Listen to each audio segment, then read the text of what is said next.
السلام علیکم دوستو، یہ ویڈیو واٹر سائیکل یعنی پانی کے چکر کے بارے میں ہے۔ سب سے پہلے میں آپ کو میرے بیٹے کا بنایا ہوا پروجیکٹ دکھاتا ہوں۔ دیکھیں، سب سے پہلے یہ جس جگہ کلیکشن لکھا ہے یہاں سے شروع کرتے ہیں۔ یہ سمندر ہے۔ سورج کی تپش جب پانی پر پڑتی ہے تو یہ پانی بخارات میں تبدیل ہو کر اوپر کی طرف جاتا ہے اور ٹھنڈا ہو کر بادلوں کی شکل اختیار کر لیتا ہے۔ بادل اندرونی حرکت کرتے ہیں جہاں سے وہ اوپر اٹھتے ہیں اور بارش بن کر نیچے گرتے ہیں۔ پھر یہ پانی جھیلوں، ندی نالوں، دریاؤں سے واپس سمندروں میں جا ملتا ہے اور اسی طرح یہ چکر چلتا رہتا ہے۔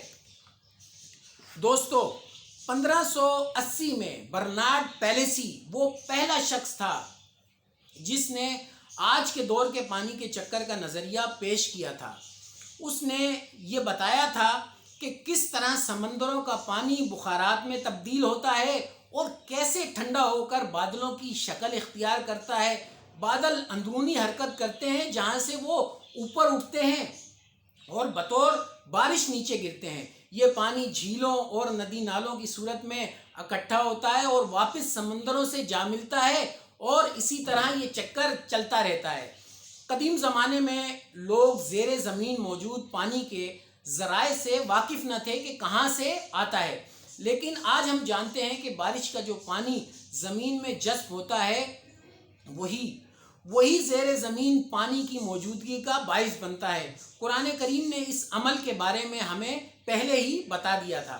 سورہ زمر، سورہ نمبر 39 آیت نمبر 21، کیا تو نے نہ دیکھا کہ اللہ نے آسمان سے پانی اتارا، پھر اس سے زمین میں چشمے بنائے، پھر اس سے کھیتی نکالتا ہے کئی رنگت کی، پھر وہ خشک ہو جاتی ہے تو تم اس کو دیکھتے ہو کہ زرد ہو گئی ہے، پھر اسے چورا چورا کر دیتا ہے۔ بے شک اس میں عقل والوں کے لیے نصیحت ہے۔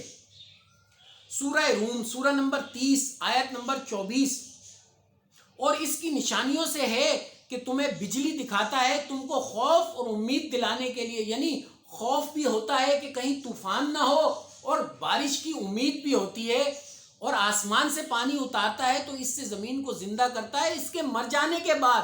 بے شک اس میں نشانیاں ہیں عقل والوں کے لیے۔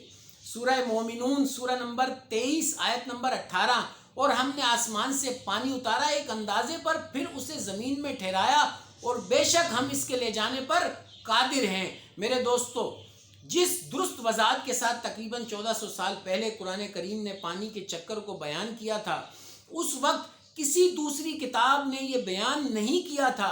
کہنے کا مقصد یہ کہ ہر زمانے میں یہ قرآن ایک نئی شان اور نئی آن بان کے ساتھ دنیا میں آیا ہے، یعنی ہر بار اس میں کوئی نہ کوئی نئی سچائی زمانے پر منکشف ہوتی ہے اور ہوتی رہے گی انشاءاللہ۔ یہ وہ زندہ کتاب ہے جس کی حکمت لازوال بھی ہے اور اس کے عجائب کبھی ختم نہیں ہوں گے۔ ہم پہ دروازے کھلیں گے دانش و ادراک کے، ہو گئی جب آشکارا حکمت قرآن پاک۔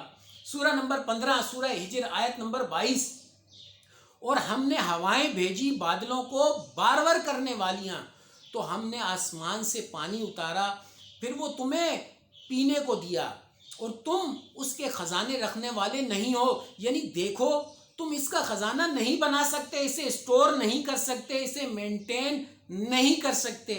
واقعہ یہ ہے کہ یہ جو واٹر سائیکل ہے اس دنیا میں، بلا شبہ یہ بھی اللہ سبحانہ و تعالیٰ کے عظیم معجزات میں سے بہت بڑا معجزہ ہے۔ ذرا غور کیجئے، یہ جو پہاڑوں پر بڑے بڑے گلیشیئرز ہیں، یہ واٹر سٹوریج ہی تو ہیں، یہ ایک طرح کے ٹینک ہیں۔